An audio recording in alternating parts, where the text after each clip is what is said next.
pessoal, a gente está aqui no novo Café Insight, é o de número 44. Hoje a gente está aqui com o Gumai Carvalho, editor da revista Melhor, jornalista. A gente está aqui até dando risada porque ele acabou de dar uma tirada aqui, vocês nem imaginam. A gente falou de muita coisa, nós estamos vivendo um tempo de muita informação, um excesso de informação. Às vezes a gente pensa que o editor é aquele grande curador que escolhe qual a informação é mais relevante, qual a informação é mais legal. E aí, no meio do nosso bate-papo, surgiu aí um palavrão que tá muito em moda, tá virando agora capa de livro. Capa de livro, que é o foda-se, aquele negócio de... Parece que é meio libertador, a pessoa fala arte de ligar o foda-se, manda o foda-se pra todo mundo, seja você mesmo, esse negócio do coloque você sobre os outros e liga o foda-se. E aí o que a gente começou a falar, e foi divertido, porque a gente começou a falar de eu tenho que mandar os outros para aquele lugar, e foda-se pra cá, e foda-se pra lá. Quem me conhece sabe que eu falo pouco essa palavra, mas tô falando bastante nessa gravação, acho que vai ficar antológica essa gravação. Média vai ficar legal, né? Senão da vida, na média... Talvez eu esteja colocando bem essa palavra, mas uma coisa interessante é que começa, eu vejo muitas vezes o filho falando um foda-se pro pai. O pai tem o direito de falar também. Então, sabe, fica um pai, foda-se, eu vou fazer do jeito que eu quero. E o pai fala, então tá, faça do jeito que você quer e foda-se. Agora, foda-se ninguém para pensar que o primeiro da fila do foda-se é o próprio cara que tá falando. Imagina um funcionário chegar e falar, eu vou falar um foda-se pro meu chefe. O chefe fala, e a gente vê uma disputa. Quem tem o foda-se mais forte, o foda-se mais poderoso, né? Porque fica uma disputa de quem manda o outro para aquele lugar, quem tem o foda-se. Aí ele pegou e soltou aqui o foda-se, como que é? Tem no jornalismo a gente tem o caixa alta e a caixa baixa, que é minúscula, caixa baixa, caixa alta, maiúscula. Uhum. Você tem o foda-se caixa alta e você tem o foda-se caixa baixa. Não, e tem o foda-se gourmetizado, com PH, isso, né? Porque agora tem o foda-se com isso, PH, né?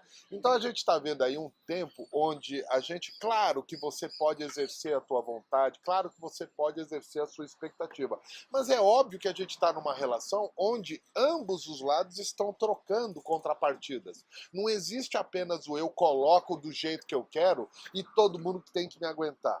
Porque você pode falar isso quando você tem poder para sustentar isso. Não adianta você mandar o outro para aquele lugar e não conseguir sustentar a consequência. Se eu pudesse pegar esse livro e falar a arte de dizer eu foda-se, é a arte de dizer eu foda-se. Aguente as consequências quando disser isso. Porque consequências virão, né? Então a gente começou a debater isso, e aí você falou a palavra que é uma das palavras mais deliciosas que eu olho, que é a palavra desapego, a gente abrir mão. Então eu queria que a gente começasse a falar sobre desapego, porque o foda-se já entrou, agora tá na hora do desapego. Começamos bem, não digo que nos...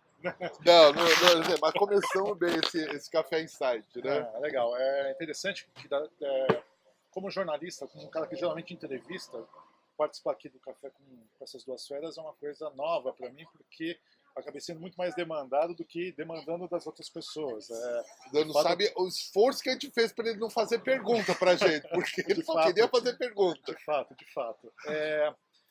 Que foi um momento interessante assim, que é legal, que eu parei um pouco para refletir um pouco sobre a minha atividade. Isso que é legal, de encarar o papel de jornalista como um curador, né? Uhum.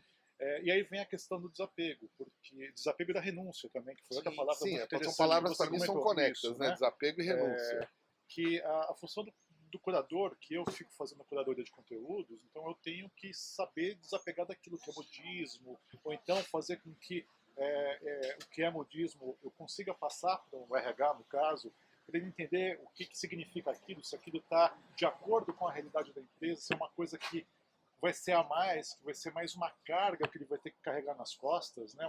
Uma coisa que ele vai ter que entregar e que, se entregar, não vai resolver nada na vida da empresa. Então, para ele também desapegar dessas coisas. Então, foi interessante para mim, nessa passagem que eu estou vivendo agora, do impresso para o digital, que é entrar no mundo em que todo mundo tem opinião, todo mundo está defendendo sua individualidade, todo mundo acha que produz conteúdo, e todo mundo produz conteúdo, mas com que qualidade.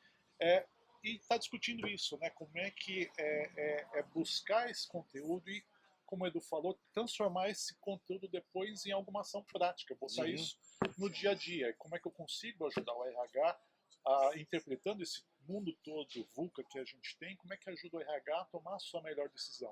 E o desapego é fundamental. Eu tenho que me desapegar de muita coisa na vida, eu tenho que me desapegar de muita coisa em rede social também, Sim, né? sim. De conceitos, dessa De euforia de ficar conceitos, abastecendo justamente, informação, né?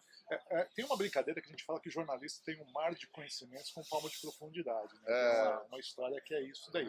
Eu acho que cada vez mais a gente vai ter que ser piscinas, né? Então, assim, com mais profundidade, a gente tem que ser cada vez mais seletivo nessa vida para poder não ficar louco. Primeiro não ficar louco, para depois não acabar não se depois, né? Na verdade tem que ter a informação, mas ter um uso Sim. dessa informação. Não adianta ter um monte de informação para nada. Sem dúvida, sem dúvida. Porque você acaba virando caótico, né? Eu sou um pouco caótico para falar. Eu consigo melhor escrevendo, que eu posso voltar e apagar. Falando já é uma coisa mais complicada. Né? Porque eu acho a palavra dita não volta não atrás. volta, é muito complicado. A gente tem... por isso que o jogo do bicho é bom, né? Que vale escrito, você consegue ainda... mas assim, essa coisa do mundo caótico, né, então do excesso de informação é muito complicado, porque você se sente na obrigação de estar produzindo muito conteúdo e estar curtindo muito conteúdo, ou estar buscando muito conteúdo. E aquilo que a gente falou também, que assim, você tem a certeza de que o conteúdo existe na rede, então você não se preocupa às vezes em se aprofundar sobre o assunto, porque sabe que está lá. Né? A questão do carro, por que eu vou ter um carro se eu tenho o acesso ao serviço de carro pelo Uber? Né? No caso do conteúdo é complicado, porque eu acho que tem coisas que você tem que parar, você tem que centrar, você tem que buscar um pouquinho mais de profundidade na tua vida. Desapegar do que é frívolo e estar muito mais ligado naquilo que é importante para você. Acho que o RH tem que estar ligado aquele nisso. conceito que o Edu fala bastante da sondagem, quer dizer, eu gasto muita energia na sondagem e não transformo isso em alguma coisa. Fica pedalando e não sai do lugar. Né? O meu insight com o Gumai, assim, foi a primeira coisa que a gente conversou, que você ser um curador do conhecimento, um gestor do conhecimento, mas eu acho que ser um produtor de conhecimento valoroso, ele tem assim algumas etapas bem simples. Você tem a captação das informações, depois você tem que ter bons filtros, boas fontes. Então, depois que você pegou as fontes, você vai assimilar essas informações e vai produzir, trabalhar, escrever, entregar algo de valor. E isto precisa ser validado, eu acho que essa é a questão. E aí eu vejo uma separação entre a galera dos makers, a galera da inovação, que usa o seu tempo para produzir muito, entregar muito e se submeter à validação, porque é aí que você gera valor, e uma galera que está meio tipo crítico de poltrona, que está gastando um tempo muito grande em sondagem, em captação, mas para opinar sobre do que produzir algum valor.